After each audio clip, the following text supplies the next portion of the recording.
सबैलाई एक न एकचोटि प्लास्टर लाउनै पर्ने भएको हुन्छ। आफ्नो नत्र आफ्नो परिवारको बच्चाहरूको प्लास्टर लगाउनु पर्ने हुन सक्छ र यो भिडियो त्यो समयको लागि चाहिँ सेभ गरेर राख्नुहोस्। प्लास्टर भनेको विभिन्न किसिमको हुन्छ। एउटा प्लास्टर स्ल्याब भन्छ जुन चाहिँ हामीले हात वा खुट्टाको एउटा साइडमा मात्रै पाता जस्तो बनाएर लगाउँछौँ र वरिपरि ब्यान्डेज लगाउँछौँ र अर्को चाहिँ हामीले प्लास्टर कास्ट भन्छ जुन चाहिँ हात वा खुट्टा वरिपरि गोलो गरेर लगाउँछौँ। प्लास्टर कास्टले हड्डीलाई सिधा बनाएर जोड्न मद्दत गर्छ। धेरै जस्तो हामीले 4 देखि 6 हप्तासम्म प्लास्टर कास्ट लगाउँछौँ। हड्डीलाई जोड्न मद्दत गर्ने भए पनि यसले कहिलेकाहीँ ठिकसँग हेरचाह गरिएन भने समस्या दिन सक्छ। प्लास्टर लगाएपछि के गर्नुपर्छ भने फ्र्याक्चर हुने बित्तिकै 24 देखि 48 घण्टा हड्डीको वरिपरि मासुहरू सुन्निन सक्छ, जसले गर्दाखेरि हामीले अलिकति लुज गरेर लगाएको प्लास्टर पनि त्यो मासु सुन्निँदाखेरि टाइट भएर हुन सक्छ। त्यसले गर्दाखेरि त्यो ठाउँको रगत सञ्चालन बिस्तारै कम भएर बन्द पनि हुन सक्छ।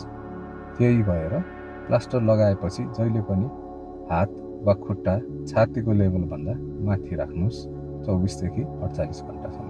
औँलाहरू चलाइराख्नुहोस् जसले चाहिँ सर्कुलेसनमा मद्दत गर्छ। यदि औँलाहरू सुन्निन थाल्यो, निलो हुन थाल्यो, टनटन गर्न थाल्यो, प्लास्टरभित्र एकदम दुखाइ बढ्न थाल्यो भने त्यो धेरै टाइट भएको हुनसक्छ र तुरुन्तै काट्नुपर्ने हुनसक्छ। लामो समयसम्म प्लास्टर लगाउँदाखेरि पसिनाले गर्दाखेरि एकदम चिलाउन सक्छ। यस्तो कन्डिसनमा कहिले पनि भित्र रुलर र पेन्सिल वा अरू कुनै चुच्चो सामानहरूले चिलाउन कोसिस नगर्नुहोस्। यसले गर्दाखेरि छालामा घाउ हुनसक्छ जसले गर्दा इन्फेक्सन हुनसक्छ। कहिलेकाहीँ हामीले धेरै नै चिलायो भने नयाँ प्लास्टर पनि लगाउँछौँ पुरानो प्लास्टर खोलेर, किनकि हामीले 4 देखि 6 हप्तासम्म त्यो हड्डीलाई ठाउँमा राख्नै पर्छ। कहिलेकाहीँ चाहिँ के गर्नु मिल्छ भने त्यो प्लास्टर भएको ठाउँभित्र चाहिँ हेयर ड्रायरले ब्लो ड्राई गर्नु मिल्छ, जुन चाहिँ हामीले लो हिट अथवा कोल्ड सेटिङमा राखेर गर्न मिल्छ। यो प्लास्टरमा सकेसम्म भार नदिनुहोस्, प्लास्टर भाँचिन सक्छ र यसले गर्दाखेरि हड्डीहरूमा असर गर्न सक्छ।